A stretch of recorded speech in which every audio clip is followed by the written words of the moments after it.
नमस्कार। पिछले भाग में हमने व्यवहारवाद के बारे में जाना था।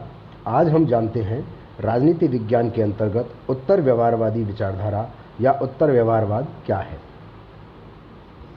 1960 के दशक की समाप्ति से पहले डेविड ईस्टन के द्वारा व्यवहारवादी स्थिति पर एक प्रबल आक्रमण किया गया, जो स्वयं व्यवहारवादी क्रांति के प्रमुख प्रतिपादकों में से एक था।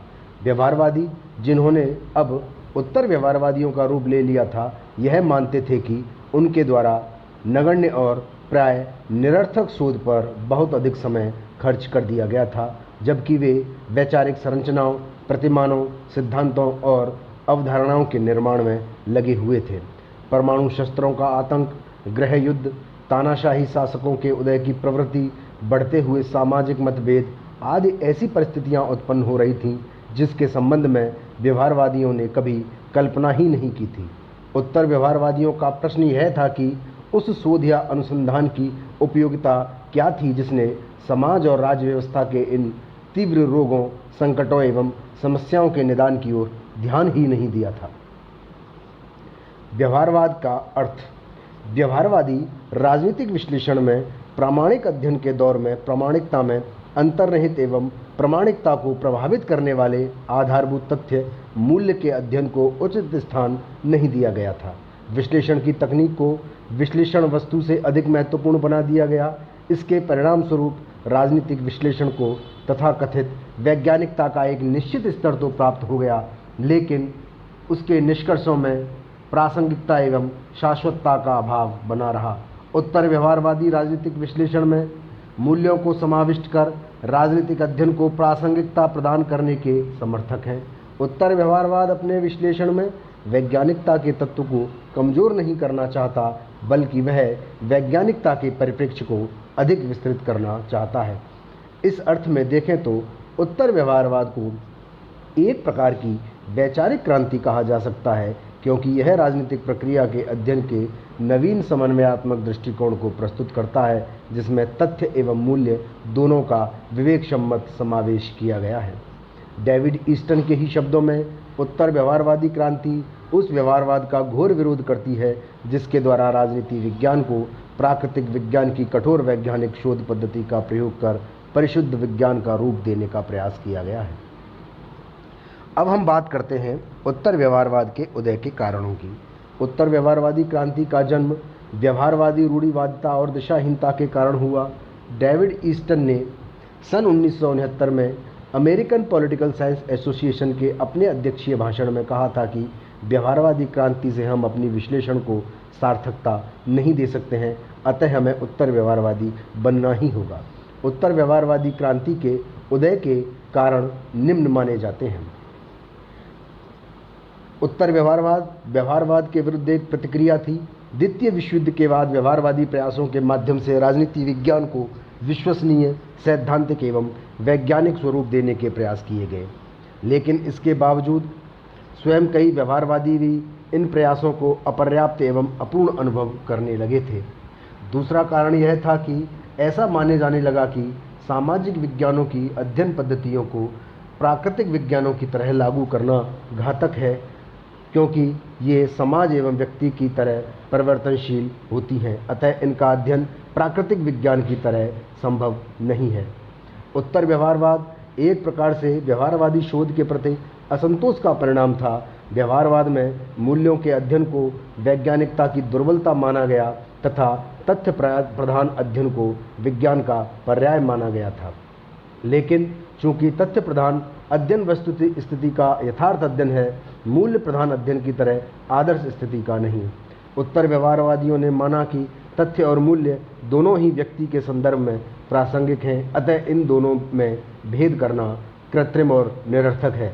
राजनीति विज्ञान को सही अर्थों में राजनीतिक एवं वैज्ञानिक दोनों ही रूपों में जीवंत होना चाहिए, इसलिए मूल्यों को नकारा नहीं जा सकता। अब बात करते हैं उत्तर व्यवहारवाद के लक्षण या विशेषताओं की। डेविड ईस्टन ने व्यवहारवाद के दो प्रमुख लक्षण बताए: शोध की सार्थकता और या प्रासंगिकता और क्रिया अनिश्चितता या कर्म। डेविड ईस्टन ने उत्तर व्यवहारवाद की 7 मान्यताओं या विशेषताओं का उल्लेख किया है, जिसे वह प्रासंगिकता के सिद्धांत कहकर पुकारता है। डेविड ईस्टन के अनुसार उत्तर व्यवहारवाद का पहला लक्षण है तकनीक से पूर्व सार विषय। उत्तर व्यवहारवादियों का कहना है कि व्यवहारवादी तकनीक को तथ्यों के ऊपर प्रधानता देते हैं।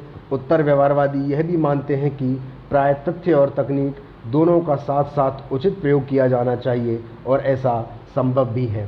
तथ्यों की बलि चढ़ाकर व्यवहारवादी प्राय तकनीक के पीछे भागते रहे हैं, जबकि उत्तर व्यवहारवादी कहते हैं कि अनुसंधान के लिए परिष्कृत उपकरणों का विकास करना उपयोगी है, परंतु इसमें भी अधिक महत्वपूर्ण बात वह उद्देश्य है जिसके लिए इन उपकरणों का प्रयोग में लाया जा रहा है। व्यवहारवाद के दूसरी विशेषता है सामाजिक परिवर्तन पर बल। व्यवहारवाद में मामूली परिवर्तन और संबंधित रूढ़िवादी विचारधारा छिपी हुई थी। उत्तर व्यवहारवाद व्यापक मूल्यों के संदर्भ में परिवर्तन का समर्थन करता है। उत्तर व्यवहारवादियों का मानना है कि जाने अनजाने व्यवहारवादी परिवर्तन विरोधी रूढ़िवादी हो जाते हैं। परिवर्तन विरोधी व्यवहारवाद के प्रणाली शास्त्र और तकनीक में निहित है। व्यवहारवादी तथ्यों के वर्णन और विश्लेषण तक अपने को सीमित रखता है। उन तथ्यों के व्यापक संदर्भों को, उनकी सामाजिक प्रासंगिकता को समझने की आवश्यकता पर ध्यान नहीं देता। अतः वह व्यापक संदर्भ की ओर से उदासीन ही रहता है। इन सब का परिणाम यह हुआ कि व्यवहारवादी राजनीति विज्ञान ने एक ऐसी सामाजिक रूढ़िवादिता की विचारधारा का रूप ले लिया जिसमें केवल धीमी गति से होने वाले परिवर्तनों के लिए ही गुंजाइश थी। उत्तर व्यवहारवाद का अगला लक्षण है समस्याओं के विश्वसनीय निदान की आवश्यकता। उत्तर व्यवहारवादियों के अनुसार राजनीति विज्ञान को अमूर्तीकरण, विश्लेषण, विशिष्ट शब्दावली के विकास आदि में कम रुचि लेकर मानव जाति की आवश्यकताओं को पूरा तथा संकटों का समाधान करने में सहायता लेनी चाहिए। व्यवहारवादी युग में राजनीति विज्ञान ने राजनीति की क्रूर यथार्थताओं से अपना नाता बिल्कुल ही तोड़ लिया था। यह युग संकट और चिंता का युग था और व्यवहारवाद के अमूर्त प्रत्ययों एवं अवधारणाओं में व्यक्ति तथा समाज की व्यापक एवं गंभीर समस्याओं के समाधान की क्षमता नहीं थी। राजनीति शास्त्र का औचित्य उसी स्थिति में सर्वमान्य होगा जबकि समाज में व्याप्त विषमताओं, संघर्षों, आकांक्षाओं, संदर्भों एवं चिंताओं के उचित समाधान किए जाएं। इसलिए व्यवहारवाद पर यह आक्षेप है कि उसकी शोध वस्तु स्थिति से असंबंधित होती है।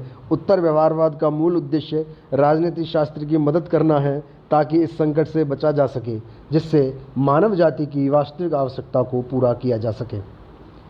उत्तर व्यवहारवाद का अगला लक्षण है मूल्यों की महत्वपूर्ण भूमिका। उत्तर व्यवहारवादियों के अनुसार कोई भी ज्ञान, विशेषकर सामाजिक विज्ञान, मूल्यात्मक दृष्टि से न तो तथ्यों एवं प्रासंगिक यथार्थताओं से तटस्थ रहा है और न ही रह सकता है।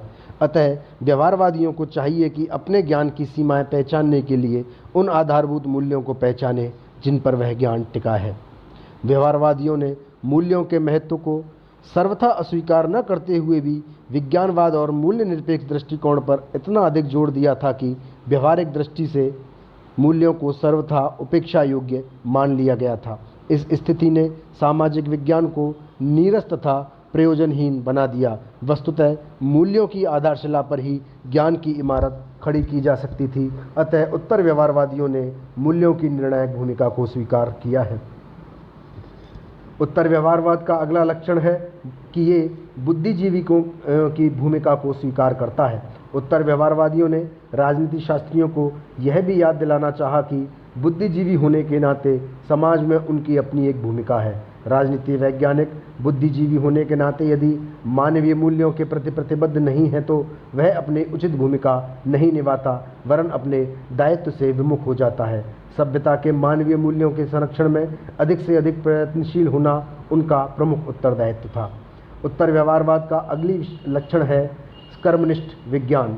उत्तर व्यवहारवादी कर्मनिष्ठता पर बल देते हैं और उनका कथन है कि राजनीतिक विषयों के अध्ययनकर्ता को समाज के पुनर्निर्माण कार्य में रत होना चाहिए। उनका मत है कि ज्ञान व्यवहारिक रूप से सार्थक होना चाहिए। उत्तर व्यवहारवादियों की मांग है कि कोरे चिंतन की ओर उन्मुख ज्ञान के स्थान पर प्रत्येक शोधकर्ता को ऐसा शोध करना चाहिए जिसका समसामयिक समस्याओं को सुलझाने में योगदान हो। व्यवसाय का राजनीतिकरण भी उत्तर व्यवहारवाद का प्रमुख लक्षण है। राज्य वैज्ञानिक तटस्थ रहने में गर्व अनुभव करते हैं, वे समाज की राजनीतिक गर्मागर्मी में स्वयं को शामिल करके सक्रिय भूमिका अदा करने में विश्वास नहीं रखते, जबकि उत्तर व्यवहारवाद की मान्यता है कि राजनीति शास्त्रियों को समाज में सकारात्मक भूमिका अदा करनी चाहिए, जिससे समाज के उद्देश्यों को एक सुव्यवस्थित दिशा प्रदान की जा सके। अतः बुद्धिजीवियों के संघों और समुदायों, यहाँ तक कि विश्वविद्यालयों को भी मानव मूल्यों की रक्षा हेतु संघर्ष के मैदान में आ जाना चाहिए। उनके व्यवसाय का राजनीतिकरण अपरिहार्य एवं वांछनीय है। निष्कर्ष के रूप में कहा जा सकता है कि उत्तर व्यवहारवाद की कमियों को दूर करने का प्रयास है, और साथ ही इसमें बुद्धिजीवियों से यह अपेक्षा की गई है कि वह अपने ज्ञान के माध्यम से समाज में सुधार करने का प्रयास करेंगे। उत्तर व्यवहारवादी चाहते हैं कि राजनीति वैज्ञानिकों द्वारा अपने ज्ञान की छाप अपने युग के सामाजिक प्रश्नों और समस्याओं पर अंकित किया जाना अनिवार्य बनाया जाए। वर्तमान समय में व्यवहारवादियों तथा उत्तर व्यवहारवादियों के बीच पारस्परिक विरोध की स्थिति समाप्त हो गई है। व्यवहारवाद की इस बात को स्वीकार कर लिया गया है कि राजनीति विज्ञान में अधिकाधिक मात्रा में अनुभाविक अध्ययन और परिशुद्ध परिमाण देने वाली पद्धतियों को अपनाते हुए इसे सही अर्थों में विज्ञान की स्थिति प्रदान करने की चेष्टा की जानी चाहिए। लेकिन इसके साथ ही यह भी मान लिया गया है कि राजनीति का ज्ञान वास्तविक राजनीतिक जीवन की समस्याओं और जटिलताओं से अलग रहकर नहीं किया जा सकता, तथा समस्त राजनीतिक अध्ययन में मूल्यों को केंद्रीय स्थिति प्राप्त होनी चाहिए।